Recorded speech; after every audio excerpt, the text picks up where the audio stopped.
It's been more than a year since we thankfully got this Toyota Veloz. You were with us through the adventures, through some road trips, and I was able to share with you some of the things that I love and some of the things that I didn't love about this car. In fact, we created a whole playlist for you guys, Toyota Veloz ownership reviews, and we can't deny that there are things that only time could really tell. After 1 year, there are things that I discovered or experienced about this car that I wasn't able to mention with you before. So make sure to watch the whole playlist, guys, if you really are interested in the Toyota Veloz, because there are things that I will emphasize today, and there are things that I'll be mentioning today that I wasn't able to mention before, and there will be things that I won't have to reiterate for this video because I've already discussed them thoroughly on the other videos. You guys have been asking for an update, and you guys know me, I do my best to answer your questions as much as I can.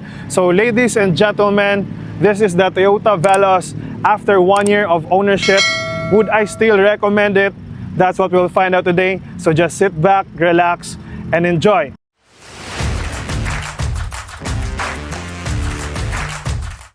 Okay, so I wanted to start with the exterior, kind of give you a walk around or a quick tour. One of you was asking about what accessories I was able to install on this one. So I'm gonna start with the exterior and then later on share with you what I put also inside. So of course, let's start with the tint. So many of you have been commenting about the tint. These are dark tint. I actually wanted medium, especially that's the one I had with our Toyota Veloz before, and I love the medium tint. It covers or it gives you enough privacy without being too dangerous at night.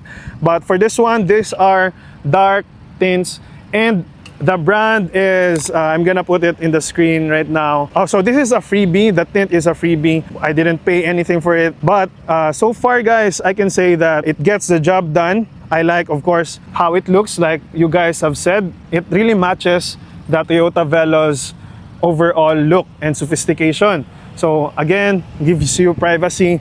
But during the nighttime, guys, it's a bit dark, but I can tell you that it's gonna be fine. Okay? Here at the sides, it's much darker, and that's how it should be. Take note of that if you're gonna be buying a car. So there you go.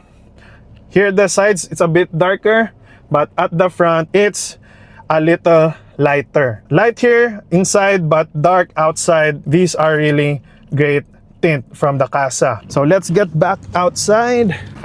More of the interior in a bit. So I also didn't install any visors right here. I just think that this one looks better, and no visors, no rain visors, no garnish.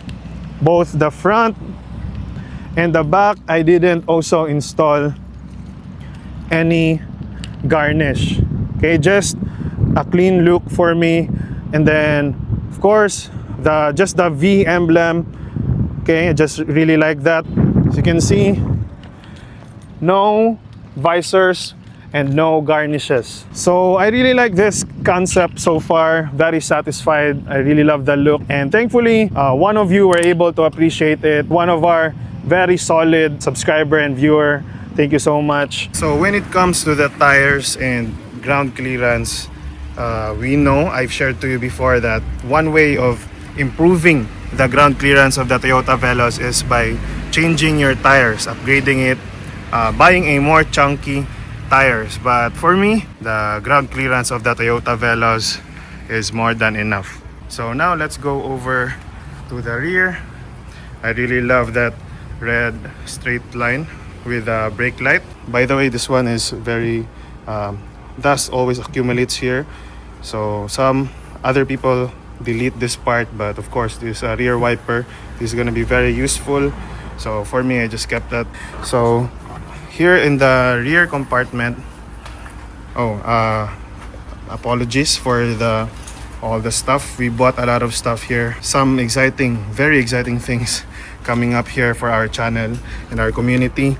So this one right here is, this one is good enough for me. Third row is tumbled down, so you only have 5-seaters mode. But this one right here, I can fit 5 gallons of water. That's what I do every week. And then I still have a lot of things like I mentioned. And then with regards to the viewer asking about the tools, this is the one that we have. I put the manual here at the back so that it doesn't take up space in the glove compartment. So this is the only one that we got a jack and a wrench for, so that we could change our tires and our wheels very easily. So I guess that's it for our update for the exterior of our Toyota Veloz. Now let's hop inside and then share with you the interior accessories that I installed. Okay, so let's just keep the door open. Okay, so first of all, we have this leather steering wheel, black and brown. Love the combo, matches our seatbelt covers, and you guys know that already. Then here at the top, have this sunglass holder right here. Very important for people who have astigmatism, and some card slots as well, and the pen holder, because that's one of the cons of Toyota Veloz. You don't have the ones that other cars have, the sunglass holder right here, unfortunately. Okay, so that's it. And then for this one, also have card slots. Here's where I put my Shell card, the Go Plus app. And then here you can put some pictures. Okay, very solid accessory. And then for here, I'm working on trying out this dash cam right here, guys. Subscribe so that I'll be uploading soon kung kamusta tong dash cam na to. And then here I have this phone holder. Okay, easily attach and release. This has been very sturdy, very recommendable. So these things that I've been mentioning here today, guys, will always be at the comment section, pinned comment or description, just in case you're interested in buying them. Also have suction type right here, MagSafe friendly phone holder, just in case I want to put my phone right here and mount it just like that. And then here inside your cubby hole, I have here a power adapter, which I could use my by the way, this is my phone holder, magnetic, very useful yan. And then here I have this adapter, can have two ports. You can see you have a type C and a type A. The one for the type C is an Apple Watch charger. I always have that with me, okay, just in case I need my Apple Watch to be recharged. And then for the type A port, what I have right here is a, yan, you have triple ports. Type C, lightning port for older iPhones, and then micro USB as well for Android or the older Android. So far I'm so satisfied with this one. I've been able to put a lot of things here as well. Then I also have here at the sides, guys, you have two. The first slot here is for the wireless dongle for the YouTube, Netflix, TikTok dongle or wireless CarPlay. And then the other one is for a charger, type C, so that I could charge my phone anytime I need it. And then lastly, I also have this mini mat right here, just so that I have place to put my coins, my wallet, sometimes phone as well. You can put that here. Also have this freshener holder. You can just put here the aircon. Okay, that's really neat.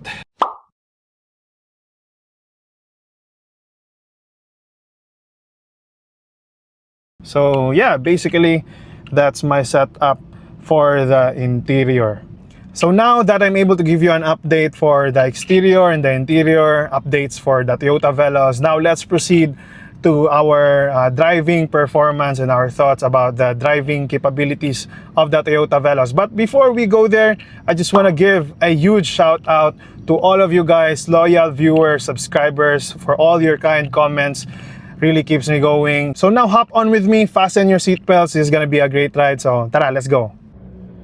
Okay, so as we begin, let me just honor this request from one of our viewers asking for a POV shot or angle. So this is how it looks like if you're gonna be owning and driving the Toyota Veloz. So I hope that this could inspire you or help you in some way. After 1 year, I just can't help but express how faithful God has been to each and every one of us. We might not notice it, but He constantly knows what's best for us and when we're gonna need it. So as long as we continue doing our best and continue to trust that He knows everything that's best for us, we can achieve our dreams together. So now, let's begin our drive. Let's disengage the electronic parking brake, engage the D or D gear or drive gear. So now we're starting to release the brake pedals. So now we're out here on the roads. We got a little bit of rainy, gloomy weather for this driving session. So let me just talk about the ORCR and the plate number, when were we able to get it. So we acquired this unit December 15, 2023, and we received the ORCR immediately right after the release. We have a copy of the ORCR so that we could travel safely and legally. So it's very important to have our proper documents. And then after a couple of months, to be exact, so December 2023, we got the unit. We got the plate number November 15, 2024. So less than a year, we were able to receive the plate number. And then it varies, depends on the dealership. So at least for our experience, that's what happened to us. So just be patient, just do your best to follow up from time to time. But overall, can't do anything about it. So yeah, at least you have that idea, you have that timeline. And then with regards to the PMS, the latest one that I had, it was for the 15,000 kilometers discount. As of now, we're at 7,198 kilometers with our odometer. This one right here, the average fuel consumption, this changes a lot every time we refill or refuel, right? I have gotten as much as 11 kilometers per liter. That's city driving, mind you, more on city driving. And then there were times that I've been putting this car in idle a lot of times, waiting for my family. So sometimes it reaches around 9 kilometers per liter. Just regular driving, it can reach around 11 kilometers per liter. So I wasn't able to reach that particular mileage, but the discount that applied would be the one for the 15,000 kilometers, unfortunately. But the good thing was I was only to pay around 900 pesos for that one. So below 1,000 pesos for my latest PMS. And then I'm expecting for the next one, for the 20,000 kilometers discount, that would be the last discount. Again, depends on the dealership or the agent. But for us, that's what happened. 20,000 kilometers up next. So for that PMS, they projected that maybe I'm gonna prepare around 2,000 or 3,000 pesos. So yeah, let's prepare for that. And speaking of preparing financially, insurance for this one after 1 year is for us, it's 26,000 pesos. The Toyota dealership where we got this unit, they offer installment for credit cards. So we decided to go for to divide it by 2. So 13,000 and 13,000, good for 2 payment terms. So yeah, we can say that getting a car, it's really costly. It's not just the car itself that you're gonna be paying for, but also the maintenance and the insurance. And it's a great pleasure for us to share these things with all of you guys. So now, as we continue to discuss the driving performance and the capabilities of the Toyota Veloz, let me transfer you to let's change perspective. Let me transfer you guys to the passenger perspective so that I don't feel so lonely today, all right? So right off the bat, guys, I want to talk about right away the suspension for this one. So we got a little bit of off-road experience right here. As you can see, there's mud, there's uneven surface, but okay, so no problem.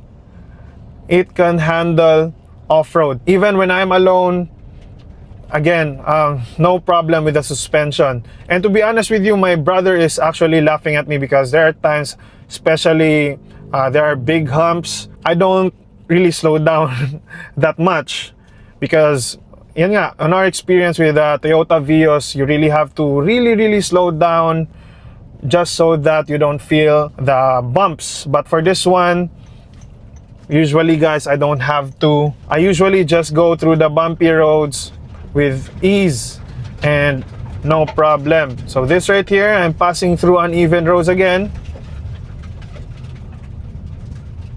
I'm intentionally going through the potholes. All right, I don't really see any problem. So for me, I have no complaints on the suspension for the Toyota Veloz. So the next thing that I want to talk about, especially when we're at a full stop or from parking and then we wanted to start driving, right? So the very first thing that you will feel right away when you're driving that Toyota Veloz is how smooth or how light the steering wheel is. So as you can see right here, okay, electronic steering wheels. So again, if you guys know, coming from a full stop, usually with older cars or the other cars right there, steering wheel is very heavy.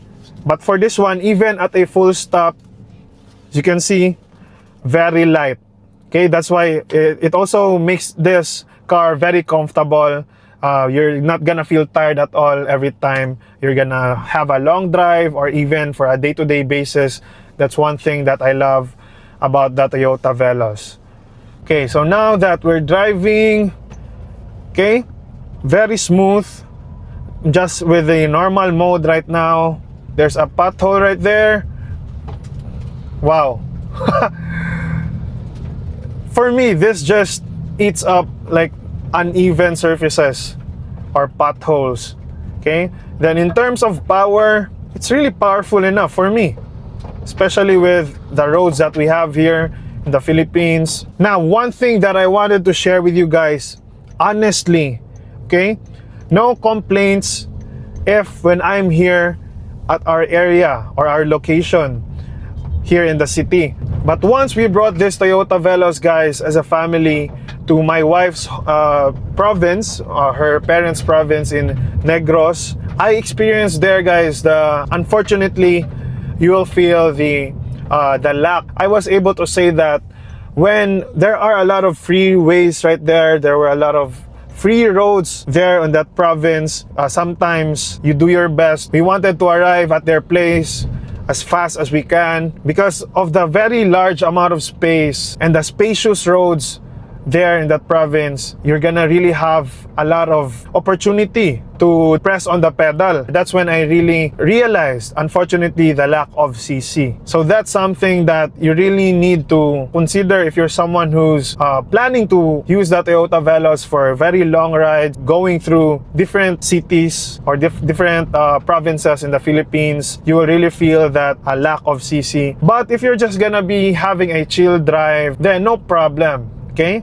But when you're kind of in a hurry, that's when you're gonna really feel that the speed, or you know, you have reached your maximum, like ideal speed, and then the engine is already trying really hard to keep up or to produce the speed that you'll want. Unfortunately, it will make you ask for more. But again, if you're just gonna be using this more on in the city like what we do, for me, I don't need that kind of situation for now because we use this car mainly here for the city. But when it comes naman for the uphill conditions, guys, driving this one for the uphill needs, it's very, very sufficient for me.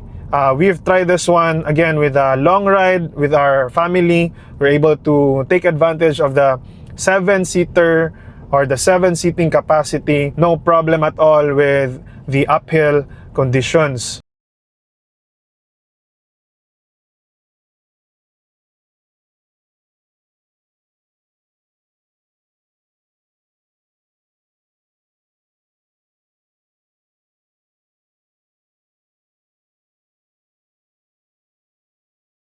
We were actually able to bring this car to one of the most really inclined places that I've ever went here in the Philippines.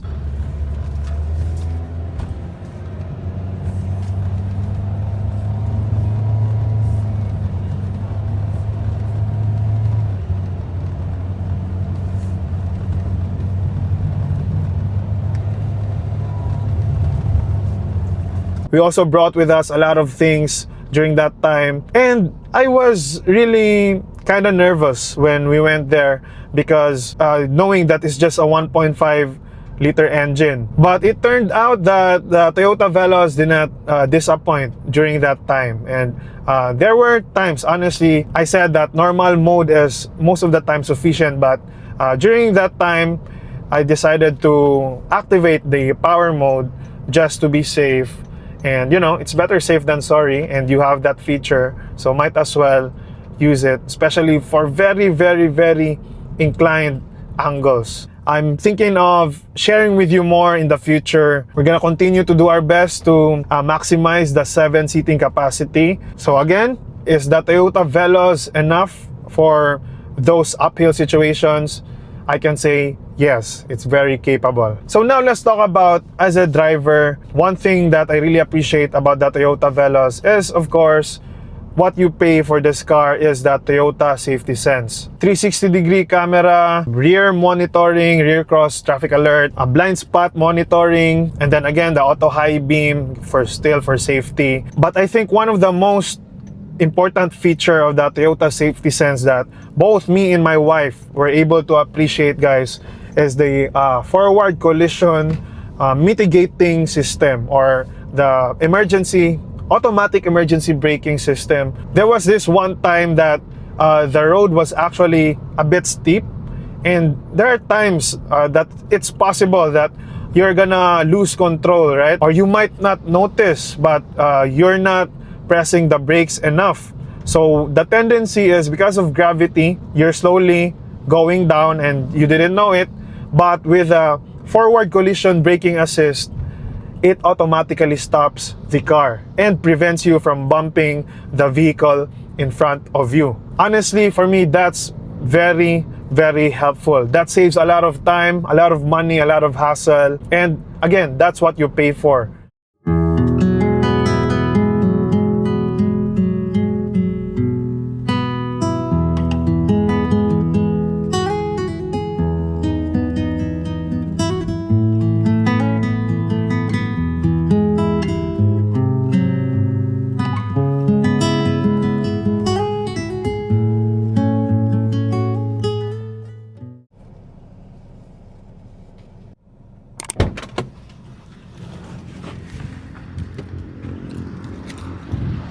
So overall, after 1 year, guys, would I recommend the Toyota Veloz? So with all the things that I talked about in this video, with all the experiences, all the adventures that we were able to go through with me and my family, I can say that after 1 year, yes, the Toyota Veloz is very highly recommendable to those who are looking for features. You want the elegant looks, sophistication, and of course that world-renowned reliability of Toyota. Yes, there are some imperfections. I don't believe that if this car was, you know, it still had the cons that I was talking about, I really think that this car would really be perfect. The thin body frame, the lack of cruise control, those are some minor things or some minor sacrifices that you unfortunately cannot get with all the great things that I talked about with the Toyota Veloz. So I hope that I was able to help you in your car buying decision. This has been Ronnie with Project Gentleman, reminding you that the best gift that we could ever receive is the salvation of our souls in the eternity. And Christ came here, Jesus Christ came here, died and got resurrected, so that when we believe in Him, we will not perish but will have eternal life. Thank you so much for watching. I can't wait to see you in the next videos. Got a lot of exciting things coming up in this channel. So again, hope this helps. See you in the next one. Ciao.